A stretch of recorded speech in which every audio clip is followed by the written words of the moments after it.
નમસ્કાર દર્શક મિત્રો, હું છું બાબા સૈયદ. વિજાપુરની ખબરમાં આપનું સ્વાગત છે. ઓસ્ટ્રેલિયા મોકલવાના નામે ડાબલા 4 રસ્તા નજીક 64 લાખ રૂપિયાની લૂંટ. ઘટના સીસીટીવી કેમેરામાં કેદ થઈ.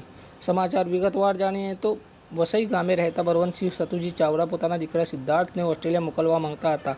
આ દરમિયાન તેમનો સંપર્ક વસઈ જીબી પાસે રહેતા મુકેશભાઈ મોતીભાઈ વરજારા સાથે થયો હતો. મુકેશભાઈ ઓસ્ટ્રેલિયા મોકલવાનું કામ કરતા હોવાનું જણાવતા બંને તેમની પાસે વાત કરી હતી. મુકેશે પોતાનો પરિચય વિદેશ મોકલવાના કામ કરતા નિલેશ બ્રહ્મભટ્ટ સાથે કરાવ્યો હતો.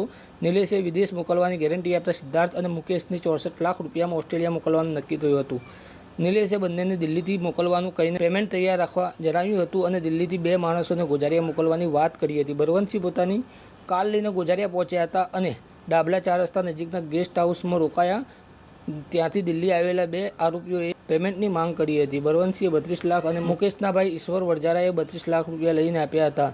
કુલ 64 લાખ રૂપિયા ગેસ્ટ હાઉસમાં બતાવવામાં આવ્યા હતા. પછી બળવંતસિંહ અને ઈશ્વરસિંહ વરજારા ગામઠી હોટલમાં જમવા અને ડાબલા 4 રસ્તા નજીક પાર્લરમાં મસાલો ખાવા ગયા હતા. પરત આવતી વખતે સાહિલ વરજારા અને જગદીશ વરજારાએ બૂમ પાડી કે આ બંને વ્યક્તિઓ 64 લાખ લઈને નંબર પ્લેટ વગરની સ્વિફ્ટ કારમાં ભાગી ગયા છે. આરોપીઓએ પિસ્તોલ જેવું હથિયાર બતાવીને લૂંટ કરી હોવાનું બળવંતસિંહે જણાવ્યું છે. આ ઘટનાની જાણ થતાં બળવંતસિંહ સતુજી ચાવડાએ નિલેશ બ્રહ્મભટ્ટ અને 2 અજાણ્યા આરોપી વિરુદ્ધ વસઈ પોલીસ મથકે ફરિયાદ નોંધાવી છે. પોલીસે ગુનો નોંધીને આગળની તપાસ શરૂ કરી છે. આરોપીની ધરપકડ માટે પોલીસે તલાશી શરૂ કરી છે.